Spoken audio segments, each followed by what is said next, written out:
While I'm not deaf, I do have impaired hearing. My brother, on the other hand, was born completely deaf. My parents are also deaf, so I went to a special elementary school designed for the deaf and hearing impaired, Radiant Echoes Academy.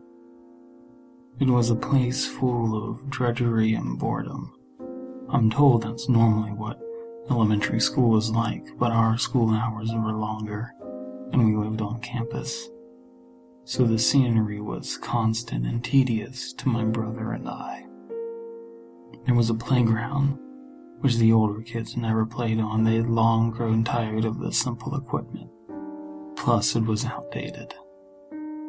Off in the distance, there was a playground for the neighborhood children that was nice and new, but we only got to play on it on Saturdays if we were well behaved.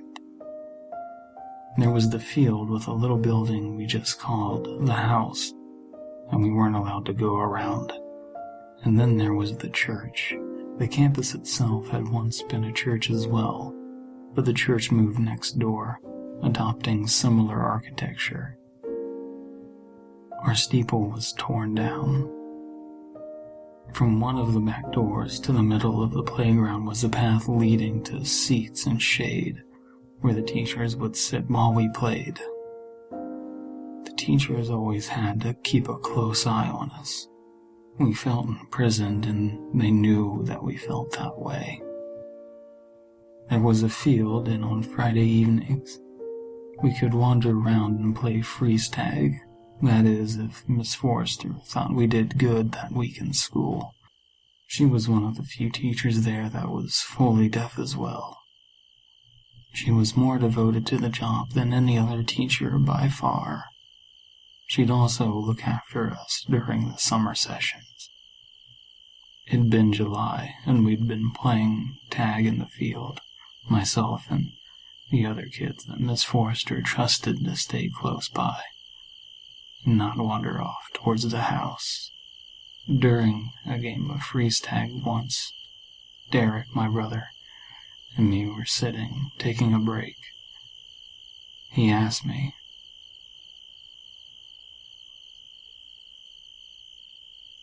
I couldn't answer immediately, even though I knew the answer was no. I plugged my ears and looked at the fireflies. They flashed their lights for a moment and then turn off. I began to see why Derek would ask. He knew light bulbs had a buzz sound to them, so it only made sense that fireflies would too. Derek was a tad melodramatic as a youngster and thought he had triggered some sort of ugly emotion in me from that question, due to my pause. I reassured him I was fine, just caught off guard by the question. He believed me, and between my contemplation and his interruption, I never answered his question. That night got me thinking about whether or not they did make a sound, fireflies that is. I always needed a hearing aid, and always doubted my own ears. It wasn't much further into July, the next time we were outside playing flashlight tag rather than freeze tag. Exhausted from running, we took a break. And that's when I heard a very strange sound in the distance, coming from the house.